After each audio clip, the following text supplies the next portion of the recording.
इस हॉस्पिटल में जो मेरे हल्का में है फिरोज वटवा में सालाना कितना खर्च होता है तनख्वाहों पे, अद्वियात और इस तरह की चीजें। किसान अपने जानवर को लेके आता है जब वो बीमार होता है, तो महकमे की पॉलिसी अद्वियात के बारे में क्या है कि ये उनको मुफ्त अद्वियात देते हैं या उनको सिर्फ प्रिस्क्राइब करके देते हैं और वो बाजार से लेते हैं? नहीं, बड़ा अच्छा सवाल है मान साहब। सर अब ये ऑब्जर्वेशन है, ये पूरे हाउस के लिए है, हुकूमत के लिए भी, अपोजिशन और महकमा भी बैठा है आपके लिए, कि जो फिरोज वटवा का ये जो वेटरनरी हॉस्पिटल है, साल 2024-25 में इन्होंने बताया है कि तनख्वाहों की मद में 58,44,000 रुपया खर्चा हुआ है और उसी साल में अद्वियात पे 3,52,000 खर्चा हुआ है। अब ये जो दवाइयां हैं इनकी अगर आप परसेंटेज निकालें जो ये मेडिसिन प्रोवाइड कर रहे हैं जानवरों को, सर दैट इज 6% जो तनख्वाहें दी जा रही हैं अमले को। इसमें मैं कोई सियासी बात नहीं कर रहा सर, मैं ये कहना चाह रहा हूं कि हमारे हर महकमे का ये हाल है, इस महकमे की तरह, कि जो हम सर्विस प्रोवाइड कर रहे हैं ना, वो एक्चुअली जो एंड यूजर है उसको वो नहीं मिलती और हम डिपार्टमेंट के ऊपर जो है वो तनख्वाहों में, टीएडीए में, गाड़ियों में, इन चीजों के ऊपर हमारा बहुत ज्यादा खर्चा है। जैसे कि इस एग्जाम्पल में 58 लाख तनख्वाहों पे खर्चा है और दवाइयां आपने सिर्फ 3,52,000 की दी हैं। इसी तरह जो मेरा अगला क्वेश्चन था वो एक और हॉस्पिटल के बारे में था, उसमें भी मेरी यही ऑब्जर्वेशन है कि आपने जो मेडिसिन है, जो एक्चुअल सर्विस पार्लिमानी सेक्रेटरी साहब, उसकी वैल्यू पार्लिमानी सेक्रेटरी साहब 6%। अगर हो ना कि कोई थोड़ा फर्क हो कि जी तनख्वाहें जो हैं वो अगर जो आप सर्विस प्रोवाइड कर रहे हैं वो एटलीस्ट 50% मालियत रखती हो, यहाँ पे सर्विस है 6%।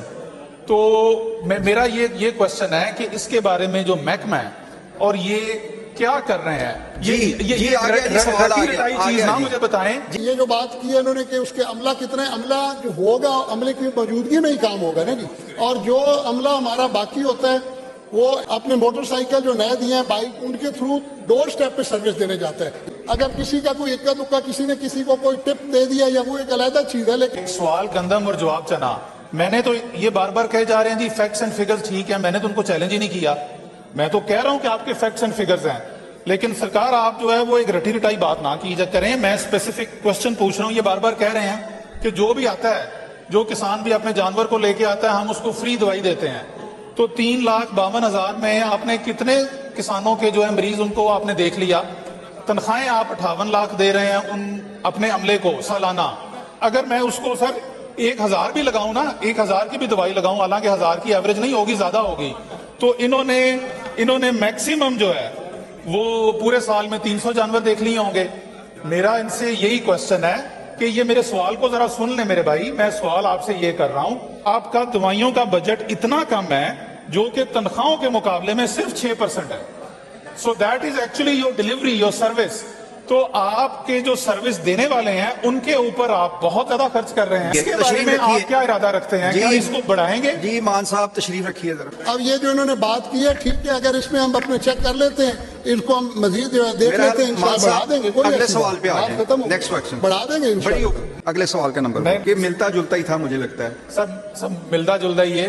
मेरी गुजारिश है भी चलो तुसी उन्होंने रेस्क्यू कर रहे हो, अच्छी गल है, असी भी इन्हों लेट गो करने हैं। लेकिन मैं सिर्फ ये कहना चाह रहा हाँ, इहदे बाद मैं बहन लगा कि तुसी सवाल सुन लो अगले बंदे दा कि वो स्पेसिफिक सवाल की कर रहा है। इधर से मेरे भाई ने पहले बड़ी तनकीद की जी कि ये लोग पढ़ के नहीं आते तो टाइम हाउस का जाया करते हैं।